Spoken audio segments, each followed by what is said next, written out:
And now for our weekly doctor's appointment. Let's knock on his library door and see if... There's no point in doing that, Mr. Slattery. I'm right behind you. Oh, hello, Dr. Watson. Don't tell me you've been stalking me. No, my boy. I was on the patio and I heard your footsteps, so I thought that I'd come in and fetch you. Let's go back and sit out there, shall we? It's a beautiful evening. That's fine with me, Doctor. Here we are. Now settle yourself down in a chair and light a cigarette, if you have one.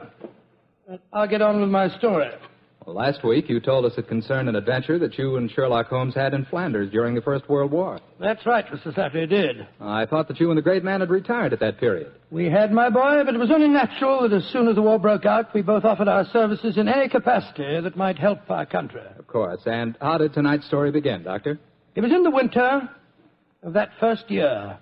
Things weren't going very well for the Allies. The Germans were advancing on Paris, and the picture was looking very black. It was just 24 hours before the famous Battle of the Marne began, the battle that changed the early course of the war, when Holmes told me that we had to go up to the front lines on a secret mission. We'd been in Paris for several weeks, where Holmes had just solved the case of the missing aide-de-camp. I was anxious to get back to England and my work in the war hospitals, but of course this new summons was in the nature of a command. And so, late on a rainy September afternoon, Holmes and I, with the boom of gunfire in our ears, found ourselves in the front seat of a staff car, sloshing and jolting its way towards the battlefield. Oh, I'm driving too fast for you, gentlemen. No, Sergeant, not at all. No, you're doing a splendid job. Oh, my man, look out considering the state of the road. Thank you, sir. Hello? The gunfire's getting nearer, Holmes. Yes, old fellow. I imagine we haven't much further to go, have we, Sergeant? No, sir, we're nearly there. Did you notice the two civilians in the back seat, Holmes? Yes. Handsome woman and a distinguished-looking man, several years her senior. I wonder who they are. I'll tell you. He's a Shakespearean actor of some note, though he never achieved the fame to which he thinks he's entitled. I shouldn't be at all surprised if he feels that he's been slighted in not receiving a knighthood. But, Holmes, that's amazing. How can you possibly deduce all that from just looking at the man as we got into the car? Elementary, my dear fellow, I didn't deduce it. We saw him twice last year in the London Theatre, if you remember. What? His name is Maitland Morris. As for his biography, he's a friend of my brother, Mycroft's. He told me about him. Well, what do you suppose he's doing up here near the front line? His brother is General Sir Stanley Morris, who's in command of this particular front, and it would seem reasonable to presume that his brother has come up here to give a performance for the front-line troops. I suppose this hut is as far as we can drive, Sergeant. I'm afraid so, sir. We're 4 miles from the front line now. You'll have to clear your papers here. See that ruined farmhouse there, sir? Yes, Sergeant. Is that the General's headquarters? Yes, sir. Come on, Watson. Good Lord, it's pelting with rain. Yeah, let's make a dash for it.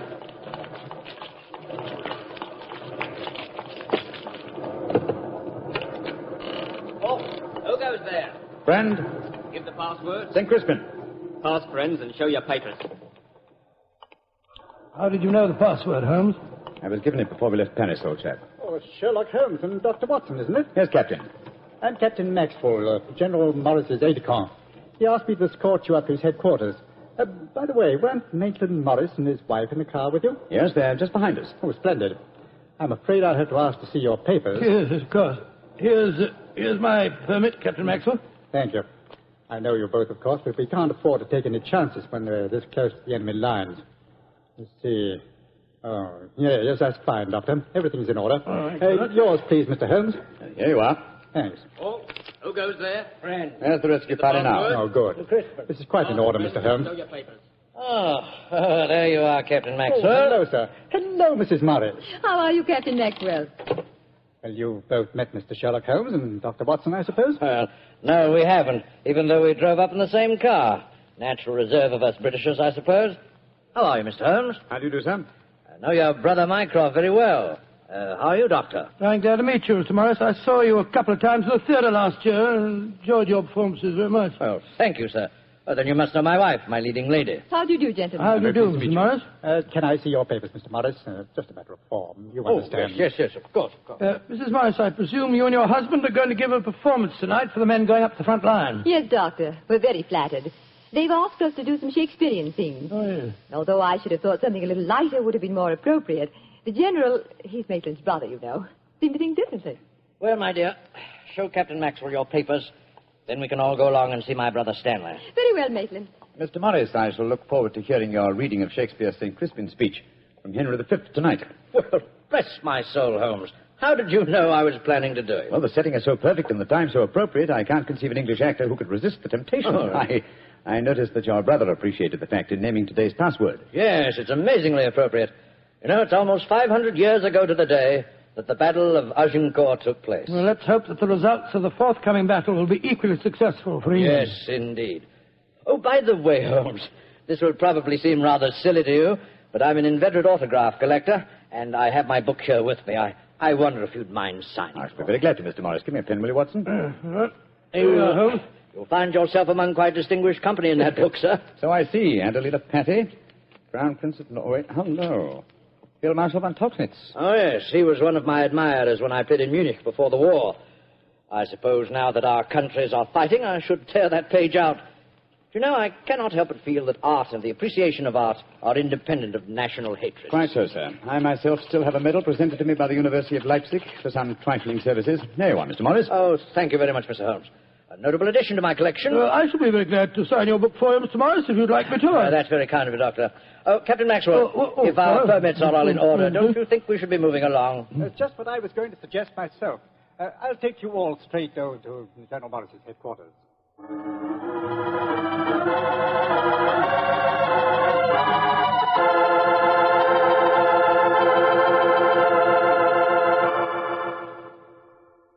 General Morris, may I introduce Mr. Sherlock Holmes and Dr. Watson? How do you do, sir? How are you, General? How do you do? Know a lot about you. Long way from Baker Street, isn't it? Yes, indeed, sir. Where's that brother of mine? Ah, there you are, Maitland. Cynthia, how nice to see you both. Oh, it's good to see you again, Stanley. Hello there, Stanley. The men will be glad you arrived. They're looking forward to your show tonight. We're very flattered that they want to hear us do some Shakespeare. Oh, rubbish, old boy. With you and Cynthia up there on the platform, you could read the telephone book and they'd love you. Oh, very kind. By the way, you'll find the stage very primitive. Just a few trestles and a large tent and a curtain made of army blankets.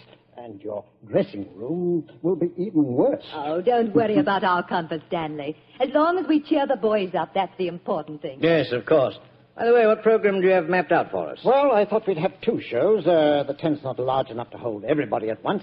Anyway, we have to keep up an alert all the time. Mm-hmm. Think you can manage two separate shows? Oh, of course I can, Stanley. I may look old, but I don't feel it. You don't even look at you, scoundrel. Thank you. Perhaps we could take a look at the stage and equipment, eh? Oh, certainly. Captain Maxwell, take them over to the tent and show them what the facilities are, will you? Right, will you follow me? Oh, yes, of course. See you later, Stanley. Come along, my dear. All right. I'm glad you're here, Holmes. I'm sure I can speak quite freely in front of Dr. Watson. Oh, yes, with perfect freedom, sir. He's my colleague, and he's an old army man himself. Really? What regiment, Doctor? 5th Northumberland Fusiliers, sir. Later attached to the Berkshires in Afghanistan and wounded in the Battle of Mainwan. Really? Then I'm sure I can speak freely in front of you. Holmes, you know why you're up here so near the front line, don't you? I have a very shrewd suspicion, sir. Yeah, I thought you had. That's why I asked for you to be sent here. You asked for me to be sent here, General. Yes, I think I understand. Well, I wish I did. You will, Doctor, in due time. In the meanwhile, gentlemen, I'll have an orderly show you to your quarters. Thank you, sir. And, Holmes, take a look around, will you, and keep your ears open. We're comparatively a little distance from the German front lines, and yet there's a very puzzling silence just now. Yes, I noticed that, sir. And half an hour ago, on our way up, there was quite a lot of shelling. Exactly. It's unnatural and rather frightening at a time like this. You see, we're attacking at dawn.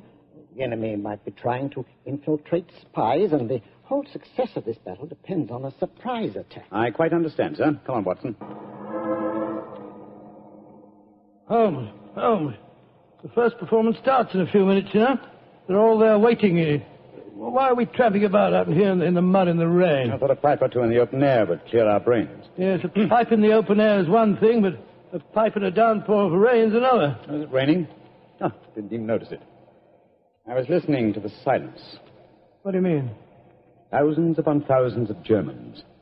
Armed Germans. Full of a blind fanatical hatred and desire to kill. Are crouched in trenches only a mile or two from here.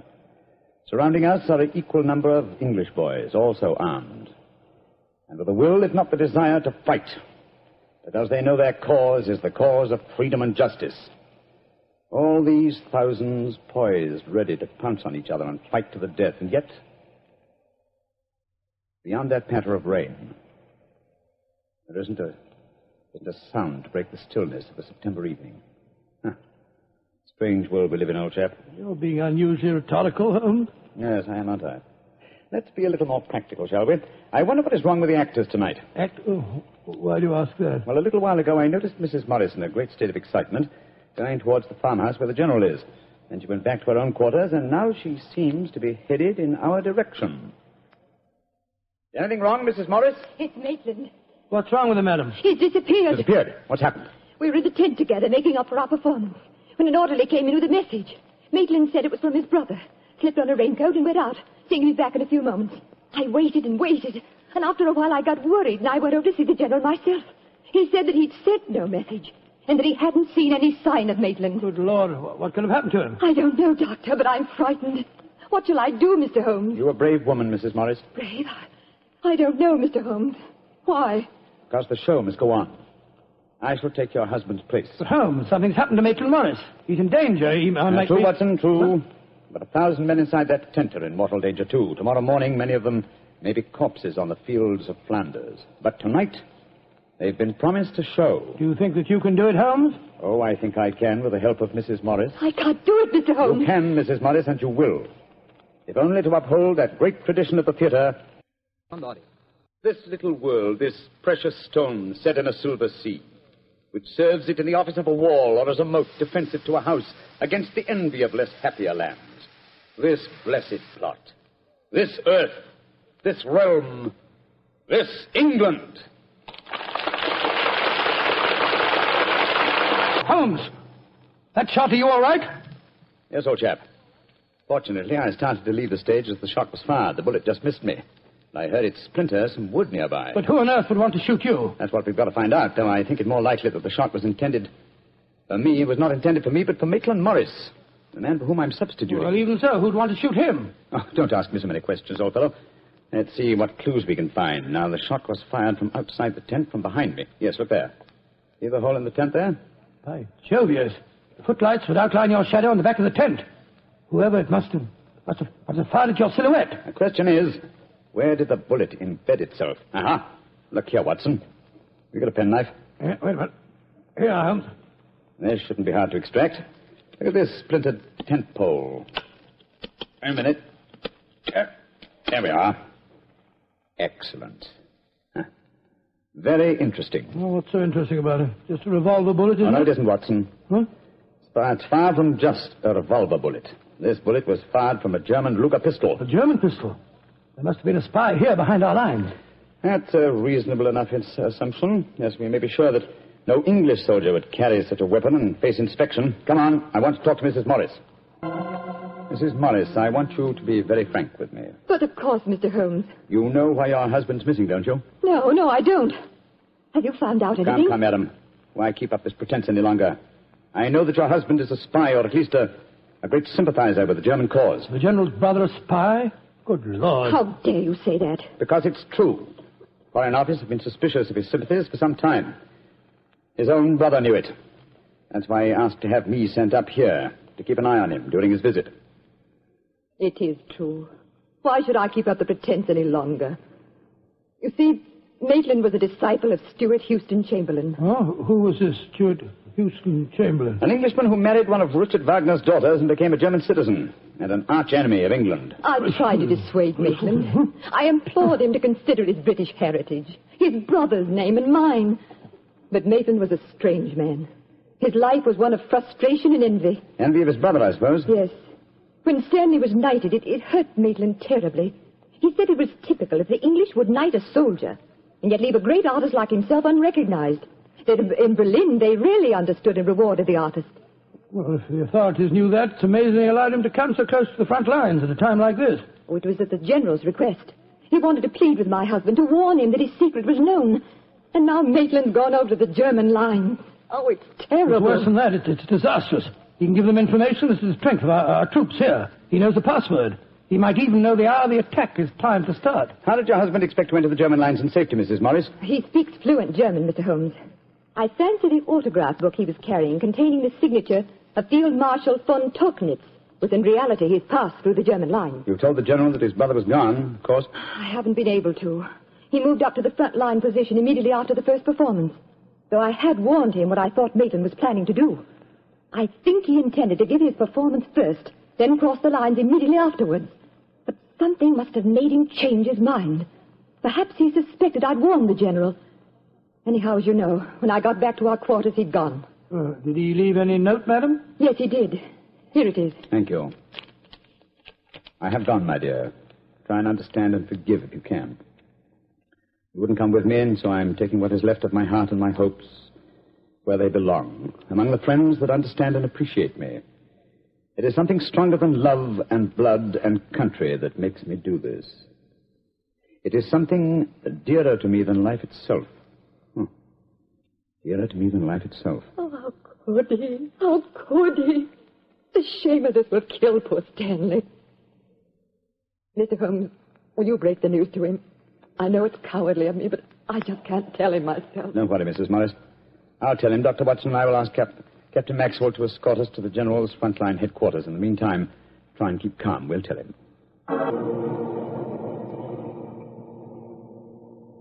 If you will wait in the dugout, Mr. Holmes, I'll tell the General that you're here. Thank you, and be sure to let him know the urgency of the matter. Yes, sir. Holmes, this is a dreadful business. Yes, it is, Watson. Though if my plans work out correctly, I think the success of tomorrow's battle may not be imperiled. What plan? Listen. You know, Holmes, a strange silence from the German line since we came here might be accounted for by the fact that they knew Maitland was making his getaway. They wouldn't want to risk wounding such a valuable spy. Quite possibly. What I still don't understand is who shot at you with a German pistol and why. You're being very dense, old fellow. Surely it's obvious that... Here comes General Morris now. Poor devil. This is going to be a dreadful shock to him. Hello, Holmes. Dr. Watson? General Morris, I'm afraid that I've bad news for you. Your brother has gone over to the German lines. Maitland did go there. I should have put him under an armed guard as soon as he came here, but I thought I could reason with him, appeal to his sense of honor. Instead of which you tried to shoot him, sir, but fortunately for me, you missed. You see, I took his place at the first performance. But that shot was fired from a German pistol. True. That was when I first knew the general had fired the shot. But I still don't see how you could now. Only a high-ranking officer, not subject to inspection, could carry a non-regulation firearm. You're an old army man, you should know that. In any case, you'll observe that the general carries a Luger at his waist. Great heavens, Holmes, I thought I was firing at Maitland. I had no idea that it was you. You intended to kill your own brother, sir? Yes, and I'm sorry I failed. I'd rather see my brother dead than alive and a traitor to his country. But now he's safely in the German lines. Heaven knows what secrets he may be imparting. One thing we can be certain. Our chance of a surprise attack in the morning is gone. Possibly not, sir. Oh, what do you mean? You see, I took the liberty of altering your brother's credentials quite extensively. How, Holmes? I knew of his German sympathies. Mycroft had given me a great deal of information about him, and so I took it on myself to decide that it was unsafe to allow him so near the enemy lines with his own identification on him. Well, what did you do, Holmes? I took the liberty, sir, of stealing his autograph book, the one containing the magical signature of Field Marshal von Tauchnitz. I have it in my pocket now. I think we shall find within its pages a code concealed in the various autographs, giving valuable information to the enemy. Good Lord. I also switched military permits on him. I felt that in the event that he did go over to the German lines, his welcome might be less cordial if they were under the impression that they'd captured Sherlock Holmes. To make that identification doubly sure, I also slipped in his pocket a slight souvenir of my own. By Joe, Holmes, you mean that medal that was presented to you by the University of Leipzig? Exactly, old fellow. I no longer wish to own a decoration given me by a country of barbarians, and it seemed a rather neat and effective way of returning it to them. So the Germans will think they've captured Sherlock Holmes? Yes, sir, and unless I'm much mistaken, he'll receive very short shrift at their hands. Yes, they hate you. There's your answer, sir. I'm sorry. Well, don't be sorry, Holmes. It's better that way. Now his secret can die with him. Excuse me, sir. Yes, Maxwell, what is it? Would it be in order for me to return to headquarters now, sir? It's very nearly time for the second performance, and I've still been unable to trace the whereabouts of your brother. Well, my brother will not be acting tonight, I'm afraid. Holmes, I wonder if I might ask you to take his place once again. If you want me to, General. I do. Maitland had planned to do the St. Crispin speech from Henry V. He knew how much I loved it. I realize that, sir. When I was told the password up here. Well, can you remember the speech, Holmes? Oh, I think so. At any rate, I can try. Then do it for me, my dear fellow, will you? For me. I'll be very proud to do it, General. Goodbye and good luck. Thank you, Holmes. Captain Maxwell, take them back to headquarters, will you? The men will be waiting for the performance. Crispin Christian shall ne'er go by from this day to the ending of the world, but we in it shall be remembered. We few, we happy few, we band of brothers. For he today that sheds his blood with me shall be my brother. Be he ne'er so vile, this day shall gentle his condition. And gentlemen in England now abed shall think themselves accursed they were not here, and hold their manhoods cheap, while any speaks that fought with us upon St. Crispin's Day. Well, Doctor, that was a bit of an exciting adventure you told. No, I can still remember that awful feeling I had when I heard the shot in the tent and realized someone had tried to kill Holmes. He did have a narrow escape, didn't he? Well, Holmes always said there was no such thing as a narrow escape. He said you either escaped or you didn't. If you did, well, why worry? And if you didn't, you couldn't worry, so what? Quite a philosophy. And now, Dr. Watson, how's about giving us a clue to next week's Sherlock Holmes adventure? Next week, Mr. Flander, I'm going to tell you a most unusual adventure in which Holmes and I are trapped in an airtight metal chamber, our only companion being a murdered scientist. Well, sounds like a story we don't want to miss, Doctor. See you next week. Yes. Oh, just a second, Mr. Flander. Before we go, I just want to tell our listeners that tonight we're broadcasting from the stage of the Paramount Theater here in Hollywood on behalf of the 7th War Loan Drive. The ticket of admission to the theater was a war bond. I'm mentioning this to remind you, our friends, that you have an important part to play in making the 7th War Loan a success. Buy more and buy bigger bonds than ever before. They're needed to pay for new super forts, new jet-propelled fighters, newer and bigger weapons to lick Japan. Remember, in spite of the magnificent achievements of our forces in the Pacific, the Japanese war has just begun. So let's go all out for the mighty 7th War Loan. Tonight's Sherlock Holmes adventure is written by Dennis Green and Anthony Boucher and is based on an incident in the Sir Arthur Conan Doyle story, The Adventures of the Blanched Soldier. Mr. Rathbone appears through the courtesy of Metro-Goldwyn-Mayer, and Mr. Bruce through the courtesy of Universal Pictures, where they are now starring in the Sherlock Holmes series. This is the Mutual Broadcasting System.